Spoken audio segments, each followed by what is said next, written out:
हे दोस्तों, good evening.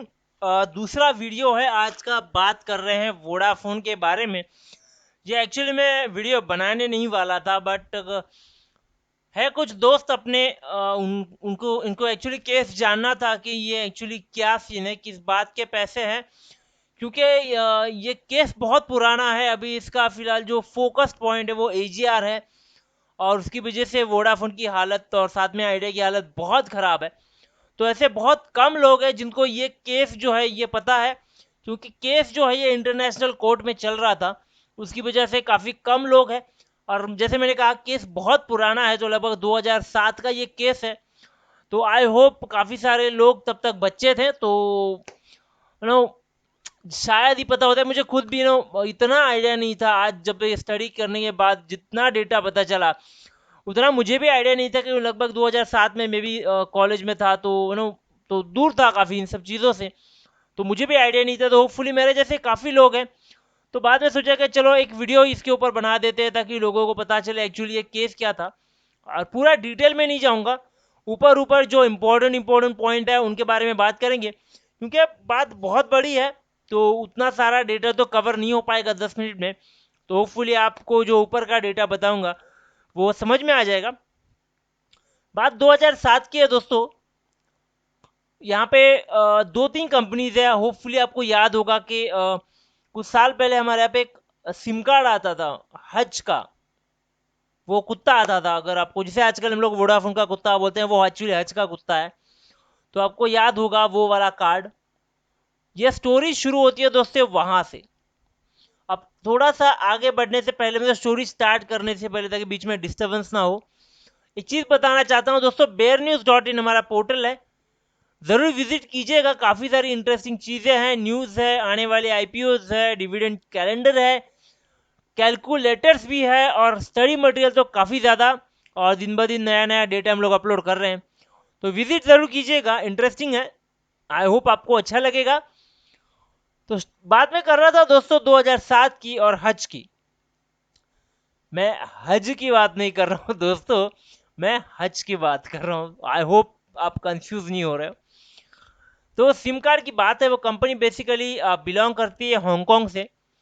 साथ ही में एक नीदरलैंड की कंपनी है वोडाफोन, और इंडिया की एक कंपनी थी एसर। बेसिकली ये हच और एसर के बीच में जो टाइप था, उस हिसाब से ये सिम कार्ड इंडिया में लॉन्च हुआ था। और ये कंपनी जो है ये अच्छा खासा बिजनेस उस टाइम पे कर रही थी। कुछ लगभग 2012 में की बात है। ये कंपनी को वोडाफोन, नीदरलैंड की जो कंपनी है, उसने टेक ओवर कर लिया, उसको बाय कर लिया। और ये जो हच था ये बन गया वोडाफोन। अभी भी एसर का शेयर उसमें था, बट फोकस पॉइंट, क्योंकि 60% से ज़्यादा शेयर्स जो थे वो वोडाफोन के थे, इसलिए ब्रांड को नाम दिया गया वोडाफोन। अब इतना बड़ा सेल हुआ, क्योंकि ये कंपनी 2007 से लेकर 2012 तक चली। तो डेफिनेटली यहाँ पे जो उस टाइम पे जो शेयर्स थे उसमें काफ़ी ज़्यादा ग्रोथ हुआ, क्योंकि वो टाइम पे बहुत बड़ी कंपनी बन गई थी हज। काफ़ी अच्छा मार्केट वैल्यू भी था, काफ़ी ज़्यादा शेयर ग्रोथ भी मिला, यानी हुआ कैपिटल गेन। और सारे के सारे मामले की फसाद की जड़ ये कैपिटल गेन बना हुआ है। किस तरह से, जब ये डील हुई तब वोडाफोन ने जो है वो पूरा का पूरा पेमेंट जो बनता था वो हज को, यानी जो हांगकांग वाली कंपनी थी, आई गेस HTIT कुछ नाम है उसका, तो उनको पेमेंट वो कर दिया। अभी as per Indian tax policies, आपको कोई भी पेमेंट करने से पहले, अगर वो कंपनी या फिर वो इंडिविजुअल टैक्स रूल में आता है, तो आपको उसका TDS कट करना होता है, ताकि वो गवर्नमेंट को आप पे कर सको, जिसे कहा जाता है डिडक्शन एट सोर्स। तो उस टाइप का ये चीज था। तो यहाँ पे वोडाफोन ने वो चीज नहीं की। ये गलती शायद वोडाफोन की थी, या गवर्नमेंट को कुछ कंफ्यूजन था, इसके बारे में ये पूरा केस था। तो टैक्स डिपार्टमेंट ने क्या किया, यहाँ पे एक नोटिस भेज दिया वोडाफोन को कि भाई आपने इतना इतना जो डील कर लिया है, और यहाँ पर ये इतना कैपिटल गेन आपको मिला है, और उस हिसाब से आपको 7 साढ़े 7 हजार करोड़ का जो है टैक्स पे करना है। और वोडाफोन जो था ये पूरा अनअवेयर था कि ये क्या सिनेरियो चल रहा है, और ही इज नॉट अवेयर। तो उन्होंने क्या किया, उन्होंने जो है वो रिप्लाई कर दिया कि यार नहीं पता हम लोग को ये क्या सीन है, और हम लोगों ने पूरा का पूरा पेमेंट जो है वो हज को कर दिया है। और तब जाके गवर्नमेंट ने जो है वो केस डाल दिया कोर्ट के अंदर कि इनको इतना पैसा पे करना था और ये पे नहीं कर पा रहे हैं और ये पे नहीं करेंगे, जो भी कंडीशन थी। तो कोर्ट ने क्लियर जो है अपना हिसाब यहाँ पे रख दिया कि देखिए चीज़ ऐसे है कि आप जो है यहाँ से पैसे नहीं ले सकते, क्योंकि दोनों भी कंपनी हच हो गई या फिर वोडाफोन हो गई, ये नॉन रेसिडेंट ऑफ इंडिया आप कह सकते हो या नॉन कंसर्न टू इंडिया, दोनों भी बाहर की कंपनीज है। दोनों बाहर वाली कंपनीज का बाहर जो है वो ट्रांजेक्शन हुआ है, और इसमें इंडियन गवर्नमेंट कहीं भी नहीं आती है, तो आप जो है ये पैसे बिल्कुल भी नहीं ले सकते। और इस केस को है वोडाफोन के साइड से डिक्लेयर करके छोड़ दिया। उसके बाद क्या हुआ, गवर्नमेंट ने क्या किया, अब अपनी गवर्नमेंट दुनिया की शानी है, यहाँ पे पता है हम लोग को कैसे कैसे लोग बैठे हुए हैं। तो इन्होंने क्या किया, इन्होंने एक लॉ पास करा दिया कि जितने भी ट्रांजेक्शन्स होंगे जहाँ पर इंडियन कंपनीज, क्योंकि मैंने जैसे बोला यहाँ पे हच है, यहाँ पे वोडाफोन है, और यहाँ पे एसर भी है। Acer as an Indian company है, ठीक है। तो जहाँ पर इंडियन कंपनी इन्वॉल्व हो, ट्रांजेक्शन चाहे इंडिया के बाहर के हो, बट जिसमें इंडियन कंपनी इन्वॉल्व हो, यहाँ पर टीडीएस लगेगा कैपिटल गेन के ऊपर। तो ये लॉ 2012 के आसपास पास हो गया। अब लॉ पास हो गया मतलब क्या हुआ, आज से लॉ पास है, यानी आज से जितने भी चीजें होंगी उस पर ये टैक्स लगेगा। बट गवर्नमेंट ने क्या किया, एक लॉ इस तरह से पास कराया, उसे कुछ रीपोस्टेड कहा जाता है। तो ये लॉ आज रजिस्टर्ड हुआ है, लेकिन लागू होगा जब से गवर्नमेंट चाहेगी तब से। तो गवर्नमेंट ने इसको पास्ट में जाके लागू किया ताकि ये वोडाफोन वाले केस पे सही बैठे।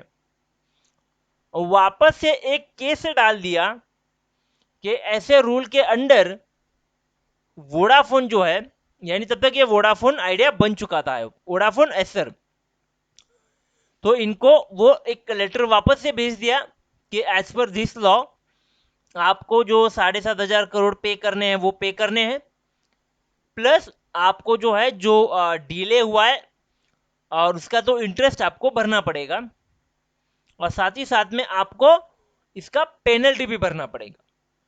तो अमाउंट लगभग 20,000 करोड़ के आसपास आ गई थी, ठीक है।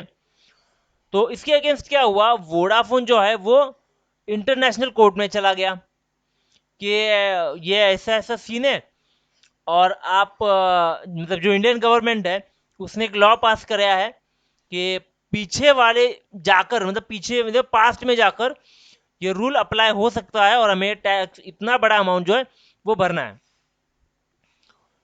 तो 2017 भी गया, और आज मेरे ख्याल से 2020 में इस केस का जो है वो सुनवाई आया है, और इसमें क्लियरली यहाँ पर मेंशन कर दिया गया है, वो भी मैं आपको इसके साथ दिखाऊंगा, न्यूज़ आर्टिकल भी दिखाऊंगा मैं, कि वोडाफोन आइडिया को जो है, यानी वोडाफोन को माफ कीजिएगा, आइडिया साथ में जुड़ गया तो वो आ रहा है।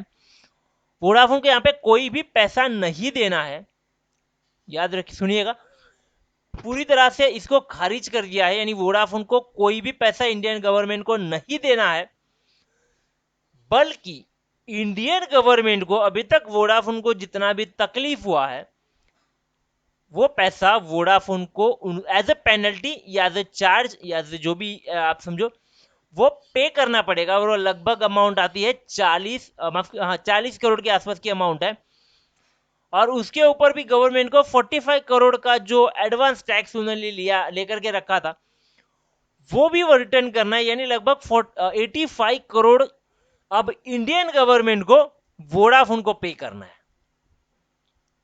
बढ़िया बात है ना। इसलिए मैंने कहा था कि 20,000 करोड़ माफ हुए, और साथ ही में 85 करोड़ का फायदा।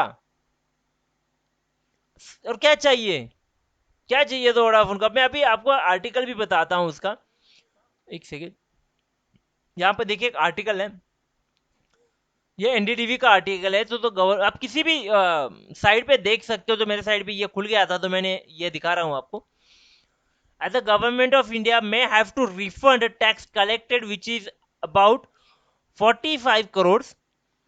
और इसके साथ में यहाँ पर भी देखो लिखा हुआ है कि the government sources said the tribunal ruling meant that has no damages have been awarded against the government of India but consent that they will have to pay 40 crores which is 60% of tribunal administration cost while the 40% will be borne by the Vodafone। तो ये 40 का फटका तो पड़ा ही पड़ा, साथ में ये मिलके 45 करोड़ का फटका पड़ा वो अलग से। यानी गवर्नमेंट को भी टोटल पे करना पड़ेगा 85 करोड़, यानी अपनी खुजली अपने को ही भारी पड़ी, उस टाइप का कुछ सीन अभी ये हो रहा है। बट अभी देखने वाला पॉइंट सबसे बड़ा ये है दोस्तों, अभी गवर्नमेंट एक तो खुन्नस में है, ऊपर से एजीआर के अंडर वैसे भी वोडाफोन फंसा हुआ है। तो क्या गवर्नमेंट अपनी खुन्नस अभी एजीआर के थ्रू निकालेगा? ये देखने वाला सबसे बड़ा मुद्दा ये है। तो आपको क्या लगता है, क्या वोडाफोन के ऊपर गवर्नमेंट अपना खुन्नस एजीआर थ्रू निकालेगा? मुझे कमेंट में जरूर बताइएगा दोस्तों। और वीडियो अच्छा लगा है तो सब्सक्राइब कीजिएगा मेरे चैनल को इसके रेगुलर वीडियो के लिए, और लाइक कीजिएगा अगर आपको मेरा छोटा सा स्टोरी अच्छा लगा है। और किसको किसको ये चीज़ पता नहीं थी और 2007 में आप क्या कर रहे थे, मुझे कमेंट में ज़रूर बताइएगा। मिलते हैं दोस्तों दूसरे वीडियो में बहुत ही जल्द। Thank you very much.